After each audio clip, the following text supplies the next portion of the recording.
Yeah, if I could start, Julia, thanks. That's brightened my evening up a lot, actually. That's really good.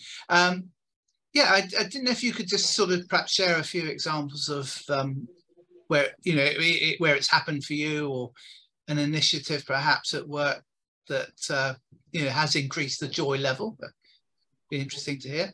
So lots of teams kind of approach it in different ways. I think one of the easiest things they find is around the camaraderie and teamwork, though. I think as an initial step, people tend to look at those areas. So looking at what they might do as a team. And sometimes this is, if they're working together, physically together, it's about having cake. It can be about meeting up to do activities. It can just be having lunch together or going out together. So, or playing some sports together and different things. So that does tend to be a very popular one at the beginning. I think though, as things move forward, it does depend on the kind of team you're working in. But I think others can be around patient care, interestingly, which then has a, if there's a frustration at work around patient care, and it's something which it affects everybody in the team, then that challenging that and reducing the impact of that actually does bring people joy, because, as I say, people who work in the NHS often look for these kind of, the processes just sometimes are not set up for work, and tackling some of those can be a positive thing. But it does very much vary on the team, and it's about what matters to them. But it can be a whole host of things, really. It can be around making sure people get breaks, making sure that people aren't working ridiculous shifts, and that just trying to change the mindset to say that it's okay to leave work on time. I think that's a big thing. I think so. It's sometimes these things which are a bit intangible, which actually have the biggest impact. Another way of measuring is, and you can do this virtually or face to face, as do you remember the Connect 4 game? I used to love that. But the counters you get with that, the red and green counters, it can be as simple as just asking people whether they've had a mostly bad day or a mostly good day, and then just saying, well, why was that? What went wrong with that day when it's a red day, and what do we need to do more of when it's a green day? So I think it's very individual though to each team, I would say. Have you got were you thinking of anything in particular there, Dave, or did anything spring to mind? Or no, well, I sort of certain resonances with what you were saying, really.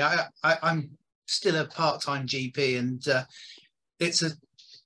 generally it's quite a solitary existence, as a GP. You can spend all day virtually on your own with patients, and go out the building, go and visit, come home, and then go home. And so one thing that has seemed to have worked at the practice I work at is that the reinstitution of the sort of proper coffee break, has worked pretty well. I think it certainly helped me as a sort of very much a part-time person, but I think there is quite a lot of joy emanates from that, actually. I mean, sometimes it's an offloading thing, for somebody who's had a bad morning, but in the main it seems to produce quite a lot of smiles and benefits, really, and a bit of laughter. So yeah, I mean, it's simple things, but trying to institute that and make it happen isn't always so easy, is it? You need the leadership somewhere as well, I think. I think for some of it, you definitely need a commitment being made from a leader within a team or an organisation that it's okay to implement this stuff, and that as a leader, that if if challenges are raised, that they're just not dismissed because they're too hard. It's about, ultimately, if you're looking at this from an organisational perspective, then those kind of big boulders can be, rather than pebbles, can be escalated, and then you would expect a response from the organisation. When it's a team level, I think there needs to be a commitment to say, if things are brought to us which we can't actually influence, we will still raise them, and we will feedback what feedback we get. So I think, but yeah, you do need, I think, having leadership when you're looking at maybe the IHI model is definitely something which is required within that. I think whereas if you were looking at the 15 seconds 30 minutes model, that's kind of really taking it down a notch, isn't it? And I think anyone can do that. You don't have to have the whole team on board with that, although it would be great if you did. So I think the two are a bit different. Evelyn. Yeah, I did pebbles and boulders recently with my inpatient unit. And one of the things I really reflected was what they considered a boulder actually was about something I could quite easily do something about. So it had grown into something big. So sometimes the boulders and pebbles are different at different levels. But also we worked out that by dealing with some of the pebbles and feeling empowered to do that, some of the boulders got a bit smaller. They became large rocks rather than the bigger boulders. So there's just something about the language. But I also had a CNS who was on a study day where we were talking about joy in work, and somebody gave people pebbles. But for Christmas, she got a whole load of pebbles and painted them all as snowmen. So we all have, even in midst of summer, a little snowman pebble sat on our desk, which just reminds us of the importance of smiling. See, I love that, because I think it can be something that's so simple, which does give you a consistent reminder, doesn't it? And I think it is something like that. And it doesn't have to always be the big stuff, but it sounds like, from what you were saying, Evelyn, there, that it's interesting that when you tackle the smaller stuff, the bigger stuff maybe just doesn't feel quite as big. I do like that. So could I ask you a question about authentic leadership? Because it's something that I'm particularly interested in, and I know I've spoken to people like Sue about it. And that's that kind of concept of bringing your true self to work. But as leaders, we have a responsibility at whatever level to not sometimes display that emotion, because, you know, the fact that we are feeling stressed, we don't want that to impact on the rest of the team. So have you any thoughts, or have you spoken to anybody or about how you find that balance between kind of the authenticity and the not letting the kind of harder side of what we do as leaders impact on others? Well, interestingly, we were having a conversation today, which I think probably would fit quite nicely into that, was around, you know, when you're asking people how they are, you know, and we do this, and actually quite often we're not expecting a response, don't we? We say, "Are you all right?" And then we kind of expect people say, "Oh yeah."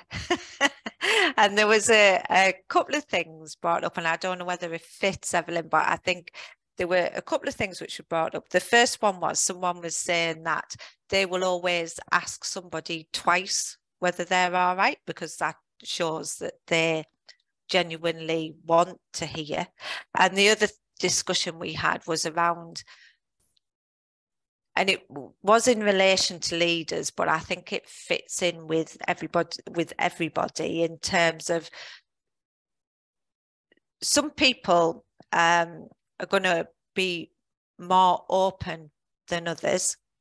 And it was around sharing a little bit of how you're feeling to see whether that sparks a meaningful discussion with somebody else. So I think there is a fine line, and I think it's a very difficult one, and I think it does depend on the environment you're in and the kind of culture within the organisation. But I do think as leaders, sharing a little bit isn't always a bad thing.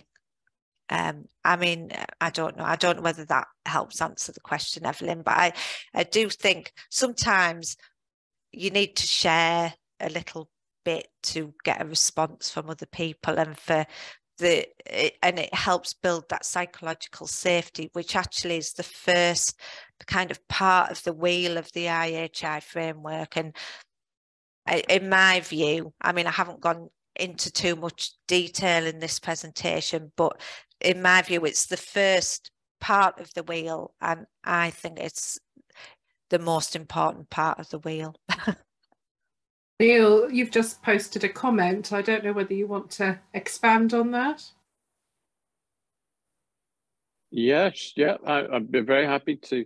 I've been doing quite a lot of work in the field of emotional health from a sort of person-centered neurosciences perspective, which is what we now call PCNS, the Primary Care Community Neurology Society.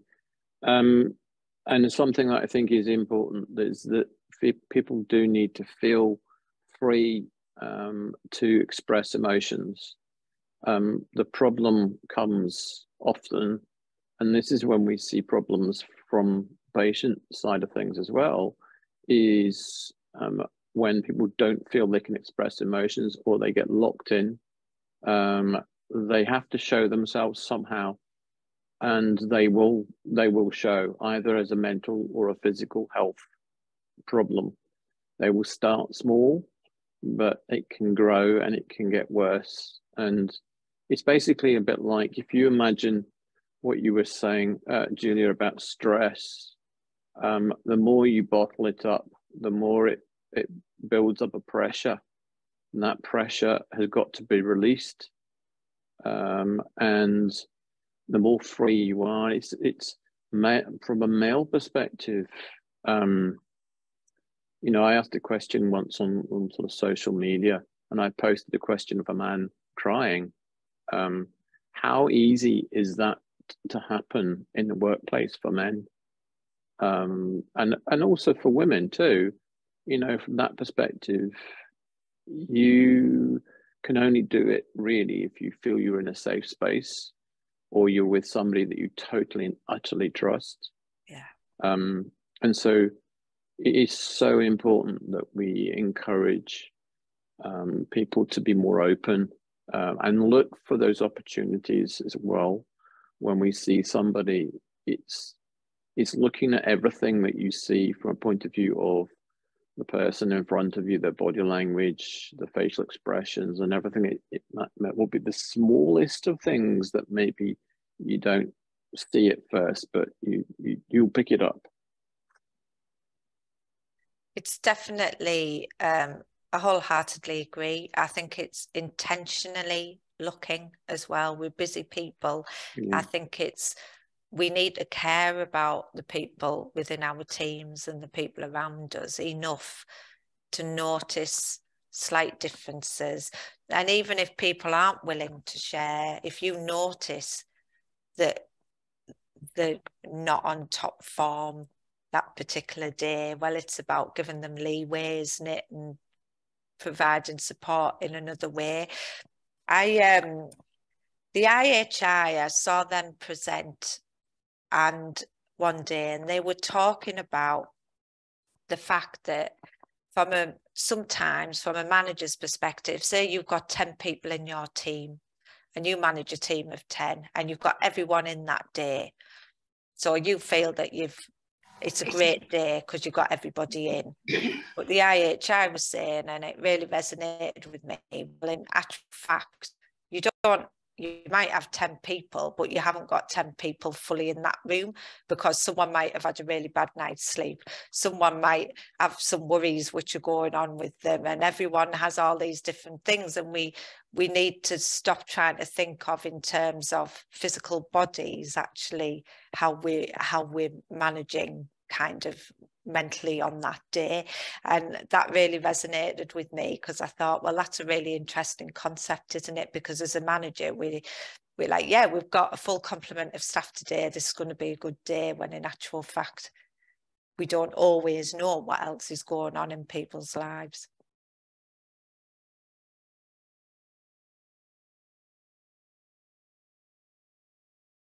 Have we got any other questions?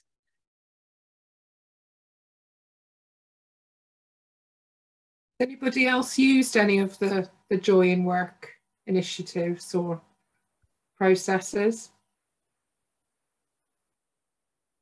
Sue? I'm muting. Right, I'm muted now. Yeah, so we've done quite a few 1530, and Brilliant. What's really nice is you get a nice little wheel that comes back to you from the team once you submit it. The other thing that had a really big impact was the mugs. So they don't have to be brand new mugs. I picked loads of secondhand ones up, sterilised them, but then put all really nice little bits in them and just put them on the desk and just said, this is for you.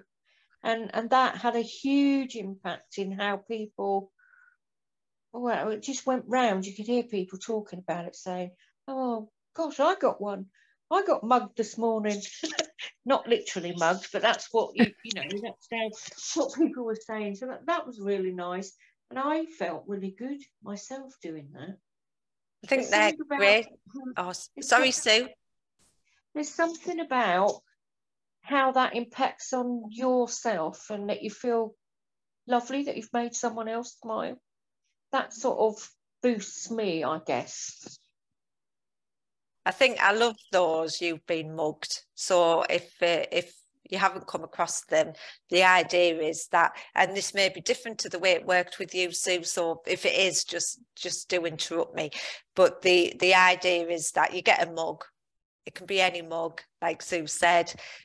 You want to say thank you to somebody, so you fill the mug with things they would like. So that could be sweets or toiletries or whatever.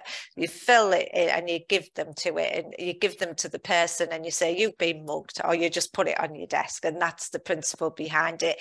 And then they keep that mug until they want to say thank you or to show gratitude to somebody else. So they then they fill it with stuff they think the person they're giving it to would like, and then they give them that mug, and then they've been mugged. So the idea is that the mugs sort of get handed around, and people find, I mean, it's lovely, isn't it? It's just a really nice way of just, as a team, just saying thank you. Is that how you did it, Sue?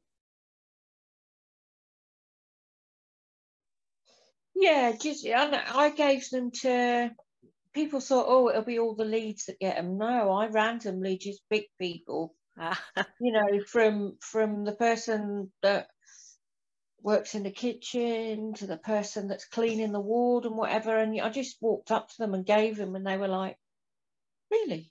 Is this for me?" Yeah. So it's quite nice.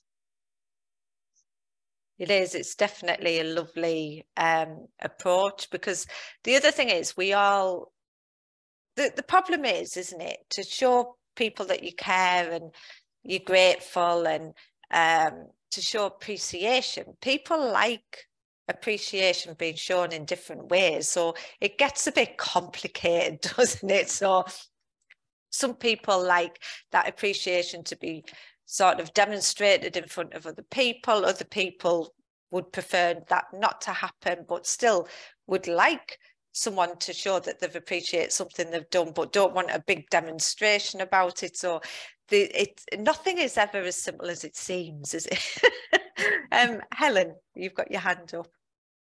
Hi. Yeah, I was just going to say, I'm enjoying the pet therapy from you, Sue. I know, me too. Making me think of pet therapy on the ward, and pets coming onto the ward, probably cheering everybody up. But we did this study on, Evelyn led the study on the role of community hospitals during COVID, and one of the examples of how the organisation supported staff in in these extreme circumstances was they bought them a coffee machine. I mean, it's a small example, but one of the staff said very tellingly, she said, yes, they gave us a coffee machine and we're not giving it back. And I thought, I wonder if, you know, whoever came up with the idea of, you know, giving them a coffee machine probably didn't realise how important that was for the staff to feel valued and to have a decent cup of coffee. I mean, it was just a simple example, but it just sort of resonated really, didn't it, Evelyn? Yeah. Absolutely.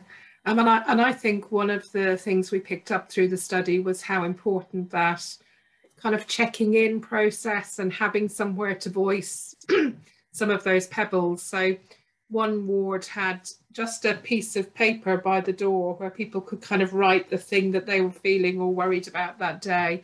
And it meant then that they were targeting their resources to deal with the stuff that was really bothering people rather than just, you know, random communication. So there is something about that personal bit, but also being able to let it go, to know that you've said it. Yeah, no, absolutely. I think during COVID, I was asked to look at in the Northeast, kind of part of what I was asked to look at. It was about how things had changed during the height of COVID. And it was with the maternity and neonatal teams from Northeast and North Cumbria. And I spoke to the staff within the maternity units and the neonatal units. And what was fascinating about that was that well-being was very high on the agenda. So lots of lovely things were happening from managers as well. Like, you know, I mean, you will have seen this about patients and communities bringing in all sorts of lovely things for people, but also the senior leaders within teams were recognising how important all this was, and were, you know, for some, there were some of the teams that were getting food, you know, they were kind of getting catering delivered to the ward, so they didn't feel anxious about having to walk to the canteen. There were and the relative, you know, people visiting were getting the same as that. There were they got free car parking, they got a whole host of things which mattered to staff, and it was really good. And it was a very positive thing. Unfortunately, some of that has now ended. And I do think we're in a situation, and this is my own personal view, is during the height of COVID, all that happened, and it was brilliant that it happened. And everyone was so worried about COVID, and they were worried about taking COVID back into their, I mean, you will have all been there, taking COVID back into their homes, and they were worried about the people around them giving them COVID. So we're not as scared of COVID any longer, but all the things which stopped during COVID, so some of the services which were no longer delivered or delivered in a different way, everything seems to have resumed back to how it used to be, but you've still got patients with COVID, and you've still got staff being off sick with COVID. So it's not gone away. And I think organisations have reduced the amount of some of that intensity which they were delivering around well-being. But the situation is still quite difficult for staff. So I think there is something, and certainly not everywhere. So it's not really a criticism, it's an observation that I know some things couldn't continue forever, but it is about really asking staff now, I think, what would make your day better? Because things have shifted, haven't they? Things have changed. So what was right to deliver during COVID might not be what's right now, but I still think having those conversations about what would actually make your day better from a wellbeing perspective, those conversations should really be happening, I think, rather than, I think sometimes we make assumptions and we get them wrong. I think as soon as we start assuming things, we kind of run a risk, whereas actually the staff are pitching up every day, so let's ask them. I think is my my view. Or as a member of staff, tell them, tell the people who can do something about it, what a difference it would make. I mean, so, you know, you hear stories, don't you, about staff not being able to have water on the wards and different things like that because it's not viewed as professional, but staff need water. So it's, I don't know, you hear about all these mad things and it makes you worry a little bit. Yeah. I think what disappoints me, and I was very disappointed at work today, they're last minute are changing over one group of staff onto a system. And we want volunteers. So this is Tuesday they're asking, and it's happening at the weekend. And I was trying to explain to a senior manager today, look, the staff are on their knees. Why are you asking them to come in and work the weekend when they need that recoup time, that downtime with their families? The pressure has not gone away. The pressure has been the same as it was all the way through COVID. So now we've got boarding beds, you know, no extra staff, but extra beds. So therefore there is oh, well, the system needs it. And yeah, I completely understand that. But there's no understanding of the impact that has on a team. And the NHS is like, well, I want more, give us some more, give us some more. And I just think, oof, you know, and then you talk about joy at work and the two just don't match. I completely agree. And I think organisations need to really begin to understand those impacts which are talked about right at the beginning of the session, because when they understand that and see the impacts of it, then I think there can be a shift. But there is in some organisations this, or within some leaders within some organisations, that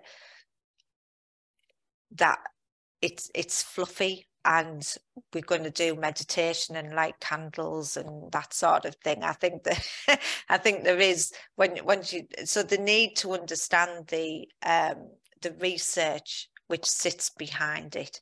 I think there needs to be more about that. Because people do need to understand, Sue, that staff just can't keep on giving, because then you potentially are harming patients through doing that. You potentially could harm patients through doing that. And it's so easy to make errors when you're tired and you're on your knees and you're exhausted. And really what you do need to be doing is, like you say, just spending a bit of time with your friends and family. And, you know, you just need that break from it. So I do think organisation, I think it's better than what it was, but we've still got such a long way to go, I think. That's very true, Julia, absolutely. Has anybody else got any questions or comments for Julia? I was just going to say, there was that best practice example you said we did, which and I think there is this thing about staff can raise these issues, but sometimes nothing happens. So to give the evidence of what you said, you wanted the staff room closer to the ward, we rearranged that, or you wanted a wobble room, we created a wobble room. So I think something where staff can see that is actually something, because as you say, sometimes it's something quite small. And I think that's where the Northumbrian case study was such a good one as well, because they made lots of efforts to talk to staff to say, come on, tell us what you think. But they followed it up. It wasn't just a survey. They actually did something about it. So and this year, for the first time with our staff survey going out, we've sent out this is what you told us last year and this is what we've done in response. Partly as a way of encouraging people to complete their staff survey. But it is about, you know, it doesn't just disappear into the ether, but it really does matter, and that's why we're asking. Yeah, and it's lovely to hear that, Evelyn, because I don't know of anywhere else where I've heard that happen. I think as well that you said we did is great. I think adding sometimes another column, you said together we did, and we, you know, senior management did, because there are I think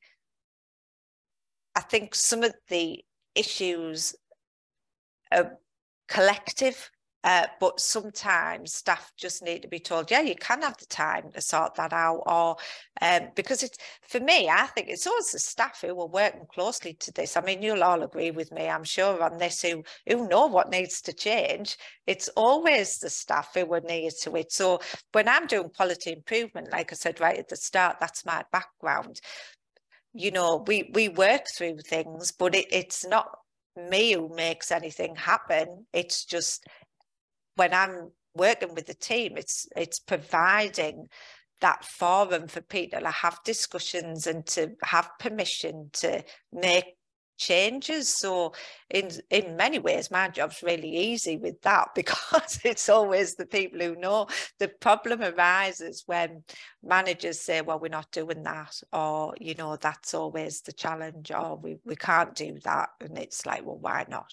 And sometimes you can't, but a lot of the time you can. So yeah, so I like the way you said we did, but I sometimes add in another column to that about, you said together we did, and senior management did. Anybody else got anything to ask or add? Okay. Well, Julie, I just want to say a really big thank you on behalf of everybody, because it's been really inspirational, and it's been lovely to get a sense of you, because I do follow you on Twitter, but I'll be able to hear your voice now when I'm reading the tweets, which will be great. And I think it's made all of us smile at some point this evening. So I think mission accomplished from that perspective, and I think food for thought for us all to go away and think about what we could do differently. I really liked the firefighters, the thriving to crisis, and I liked that a lot. So I'm going to go and spend some time thinking about how I can incorporate that into our practice. So I'd love to say a really big thank you to Julia. We really appreciate your time. Well, thank you very much for inviting me along. It's been lovely. You're a lovely bunch. That's brilliant. So thank you very much, everybody.